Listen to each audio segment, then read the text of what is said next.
Alors, bonjour tout le monde. Ici, on va faire du combat Donjons et Dragons. Comme ça, vous saurez quoi faire. Là, ici, premier épisode, ce sera juste les bases. Ce sera les bases, ce sera apprendre comment le combat dans Donjons et Dragons fonctionne. C'est juste comme ça, vous savez ce que je veux dire quand je vous parle et vous savez qu'est-ce que vous devez lancer comme dé pour faire telle ou telle action en combat. Alors ici, très simple, j'utilise juste Owlbear pour la map, enfin, vous l'avez déjà vu probablement. Ici, j'ai un ennemi, non, pardon, un ennemi qui est ici. Voilà, qui a 200 points de vie. J'ai mis juste comme ça, je peux faire plein d'attaques et on verra bien. Et là ici, j'ai un personnage. Mon personnage ici, c'est un ninja. C'est pas une classe classique dans Donjons et Dragons, c'est une classe que moi j'ai faite, mais ça change rien ici. Le but, c'est juste de voir comment le jeu fonctionne réellement. Alors déjà, première chose qui est importante en combat. Si je prends la fiche de personnage de mon ninja, vous aurez la classe d'armure, qui est à quel point c'est dur de vous toucher. Notre initiative, qui va définir l'ordre des tours en combat, donc qui va aller en premier, qui va aller en dernier. Votre vitesse, parce que ça définit combien de cases vous pouvez bouger.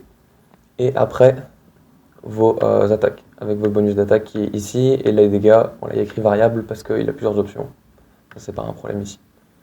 Alors, comment un combat commence? Déjà, quand vous commencez un combat, il faudra rouler ce qu'on appelle l'initiative. Donc c'est un D20 classique, vu que c'est Donjons et Dragons, c'est un système par D20. Donc là, par exemple, j'ai roulé pour le ninja. Hop, donc juste un D20. Ici, je le fais sur mon écran, normalement c'est physique, mais bon voilà. Là j'ai roulé un 4, j'ai trouvé l'initiative de mon perso plus 4, donc il a roulé un 8. Donc si je vais ici, là, hop, je vais lui mettre 8. Voilà, tac. Et maintenant j'ai roulé pour mon monstre. Alors mon monstre, moi je connais les statistiques, il a un plus 2. Donc je vais rouler un D20. Hop. Ah, lui il a fait 1, plus 2, ça fait 3. Donc si je vais là, il a 3. Donc qu'est-ce qu'il se passe? Mon ninja il a eu 8 et mon ennemi a eu 3. Donc c'est mon ninja qui commence. C'est mon ninja qui a le tour, enfin qui commence du coup le round plutôt, et dans un round chacun a son tour. Dans un dragon, un round, c'est en temps réel 6 secondes. Donc quand vous avez des sorts etc. qui durent 1 minute, c'est 10 rounds. Et dans un round, chacun a son tour. Donc si j'avais 20 ennemis, bah, il y aurait 20 ennemis par round, mais bon, ça fera un combat très long. Alors là, ici, on va faire très simple. Je vais bouger mon personnage. Imaginons mon ninja, il veut juste attaquer tout simple. Il va avancer avec sa vitesse. Alors vous allez voir que chaque case ici, c'est 5 pieds. C'est comme ça qu'on le dit dans Donjons et Dragons. Donc là, il ne faut pas mesurer à partir de la case qui est avant, il faut mesurer à partir du perso. Il faut aller du perso à la case à côté. Parce que dans Donjons et Dragons, pour attaquer, il faut juste être sur la case à côté. Mais donc lui, la vitesse de mon ninja, si je regarde, c'est 40. Donc il peut avancer de 40. Sauf que chaque case, c'est 5, donc il peut avancer de 8 cases. Donc 1, 2, 3, 4, 5, 6, 7, 8. Parfait. Et donc là, du coup, il est en combat en mêlée, parce qu'ils sont l'un à côté de l'autre. Là, vous pouvez voir que ici, mon monstre, il prend plusieurs cases. Pourquoi? Parce que mon monstre, il n'est pas de taille médium, il est de taille large. Et donc, dans Donjons Dragon, ça veut dire qu'il prend 2 cases par 2 cases, au lieu d'en prendre une. Alors, ici, qu'est-ce qu'il va faire? Le personnage, il a le choix. Il peut faire une attaque classique, ou alors là, du coup, il doit faire un jet d'attaque avec son bonus, et après, il doit rouler les dégâts. Soit il a des capacités où il peut imposer à l'ennemi de faire un jet de sauvegarde. J'expliquerai ça plus tard. Là, ici, je vais commencer par une attaque classique. Donc, je reprends ma fiche de perso. Je peux voir qu'il peut attaquer avec, par exemple, ses shurikens. Sauf que c'est une attaque à distance.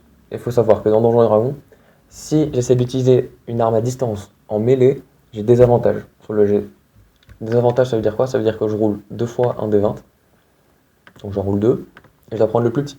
Donc là, j'ai roulé un 8 et j'ai roulé un 20. Donc, ça aurait été un critique. Parce que vu que je suis au désavantage, je dois prendre le 8. Et du coup, ça veut dire que ça n'a pas forcément touché. Sauf que là, ici, il va utiliser son arme en mêlée. Bon, elle s'appelle Ento, c'est pas. Ici, c'est pas le.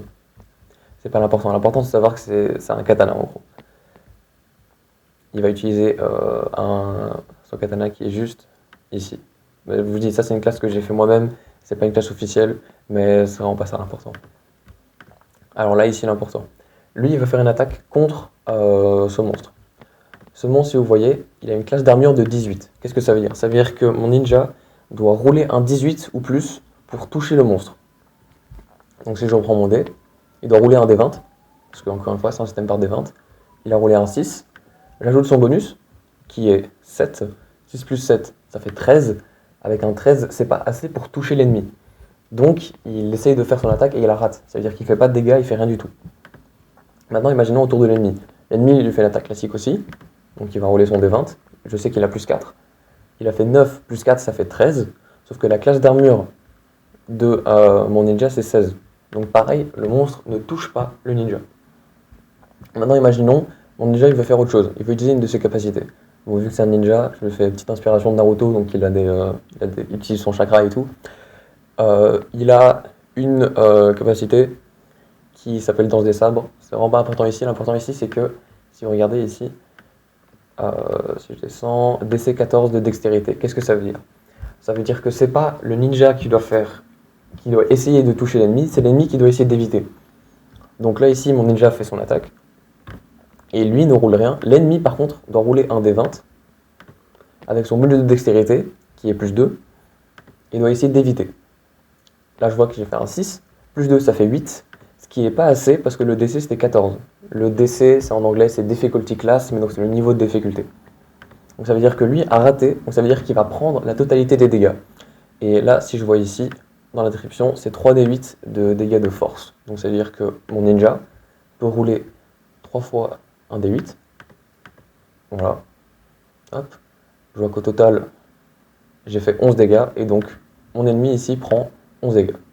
Et donc sa vie descendrait de 200 à 189. Voilà. Ça, c'est le combat dans Donjons Dragons. Quand vous faites une attaque classique, vous roulez votre D20 avec votre bonus d'attaque. Si elle touche, vous roulez les dégâts.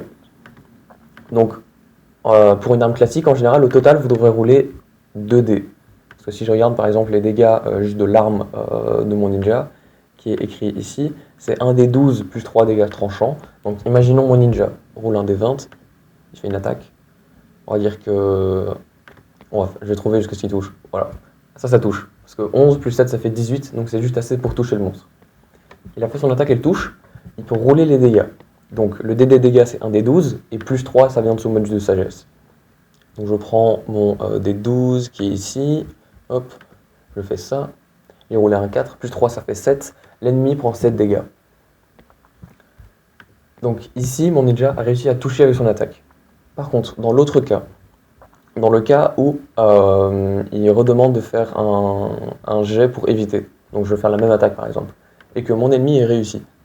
Donc il fait un D20, hop, je fais un 12 plus 2, ça fait 14. 14 c'était le niveau de difficulté, donc ça veut dire qu'il le rencontre et donc il réussit. Quand un ennemi réussit un jet pour éviter une attaque, il n'évite pas entièrement, il prend la moitié des dégâts. Donc ça veut dire que mon ninja ici, il roule quand même les 3d8, parce qu'il peut. Ça fait 16, sauf que mon ennemi prend la moitié, donc mon ennemi prend que 8 dégâts. Et c'est comme ça que ça marche en tour. Et ça c'est le combat vraiment classique. C'est soit je fais une attaque, soit j'ai un sort, ou bien une capacité, ou quelque chose qui demande à mon ennemi de faire un jet à la place. En général, ce sera, par exemple, si vous êtes bas niveau, ce sera des sorts classiques comme Acid Splash, si vous êtes un sorcier. Sinon, en général, ça peut être si vous êtes un combattant, et en fonction de ce que vous avez pris quand vous avez fait votre classe, pouvez attraper un ennemi, enfin essayer de l'attraper, et du coup là ici il doit faire un jet de force pour éviter d'être attrapé, etc. Mais donc c'est vraiment juste les deux types de roulement qui est en combat. C'est soit vous qui attaquez, soit l'ennemi qui évite. Et ça c'est la première partie.